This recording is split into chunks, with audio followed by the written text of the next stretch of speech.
Mic check, what's going on? Welcome back to another episode of Hip-Hop Snapshots. I'm your host, Ross Martinez. In today's episode, we're crossing the ocean and bringing the culture international. We're talking about the first country outside the United States to embrace hip-hop and find its own branch in the tree that ever grows. Today, we're spotlighting France. Grab a milk crate, take a seat. Bonjour, it's time to talk hip-hop history.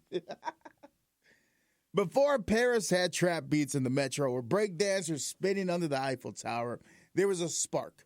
And that spark came from 1982 New York City's rap tour, a living, breathing time capsule of hip-hop culture. We're talking about Africa Bambaataa, Grand Mixer DST, Fab Five Freddy, Futura 2000, Rocksteady Crew, all descending on France like prophets. French kids didn't just watch, they felt hip-hop. They saw graffiti as modern art. They watched b-boys and b-girls breaking and thought, whoa, I can do that too. And when they heard beats and rhymes, it echoed their own frustrations, their own hope, and their own personal fights. This was post-industrial France.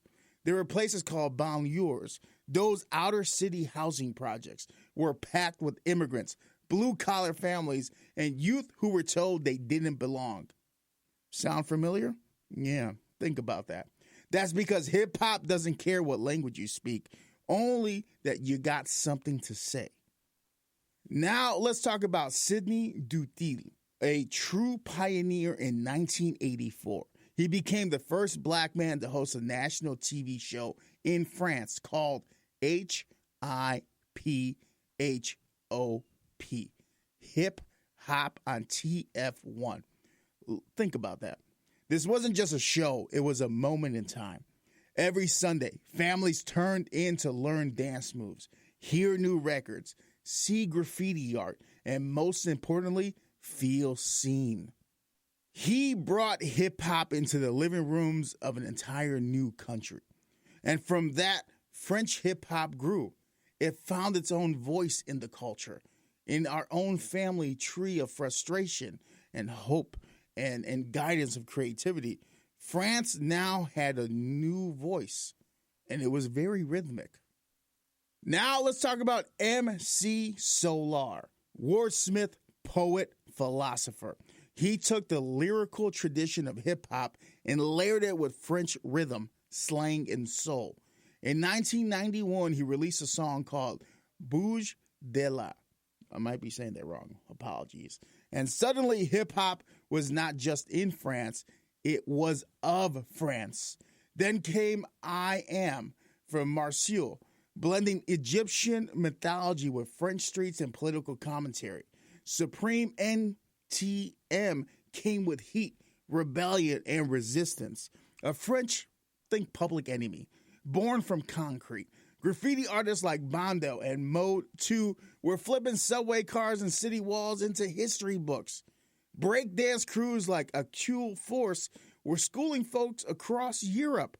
And let's not forget about D Nasty, one of France's first DJs and hip-hop historians. France didn't just adopt hip-hop. It found its voice in the culture. It became the heartbeat of the voiceless, just like it was in the Bronx. And the global footprint of hip-hop, it wouldn't be what it is today without France leading that international charge. To this day, France is the second largest hip-hop market in the world, second only to the United States. Just think about that. Think about how hip-hop crossed oceans and it still maintained the angst, the frustration, the creative outlet, the ability to voice your frustration in a very creative way. Hip-hop is a culture that people who are frustrated in this world find their voice, can speak up for underserved communities, can spotlight moments in time that need attention and eyes on it. Hip-hop isn't boxed in by boroughs or borders. It lives where people need rhythm to speak the truth. And sometimes the loudest voices come from the quietest corners of the map. Just think about that. Until next time, stay inspired, stay curious, and above all else, be hip hop. All right, I'm out.